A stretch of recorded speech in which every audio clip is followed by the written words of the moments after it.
Happy birthday খুশি বউ। Thank you খুশি ভাবি, আজকে তো আপনার জন্মদিন, আর জন্মদিনে তো মানুষ খুশি থাকে, অন্য কেউ খুশি রাখে, কিন্তু তুমি এরকম মন খারাপ করে আছো কেন? কি বলবো, আজকে আমার জন্মদিন আর মা এমন একটা জায়গায় নিয়ে এসেছে। মা, আমাদের জন্য ভালো খাবার তো আছে। হ্যাঁ হ্যাঁ খুশি বউ, আমাদের জন্য ভালো খাবারের আয়োজন করা হয়েছে। দাঁড়াও, আমি হাতটা ধুয়ে আসি। মা, আমিও আসতেছি, দাঁড়ান।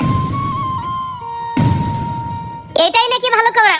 আমার তো অনেক গুসা হচ্ছে, কিন্তু গুসা করে কি হবে? আমার গুসা কমানোর একটাই উপায় আছে, সেটা হচ্ছে পুষ্পার চোখের জল। এই খুশি কি করছে? এটা হচ্ছে পুষ্পার সমাচার। আরে খুশি ভাবি তো সমাচার দেখছে, আর কি করবে? ভাইয়া, আপনাদের এখানে সবচেয়ে ঝাল চাটনিটা দিয়ে যান। ওনার হয়তো বা খাবারটা পছন্দ হয়েছে। খুশি এমন না, খুশিকে তুমি চিনতেই পারোনি।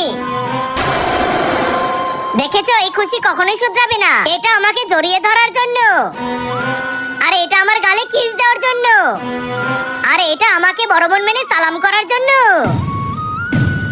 দেখেছো, তোমার সমাচারে ঝাল চাটনি মিশিয়ে দিয়েছে। এখনই ওকে বোঝাচ্ছি। মা, আপনি দাঁড়ান। পুষ্পা, তুই চলে এসেছিস। মা কোথায়? মার দেরি হবে। আমার কাছ তো আরো সহজ হয়ে গেল। এই নে পুষ্পা, তোর সমাচার।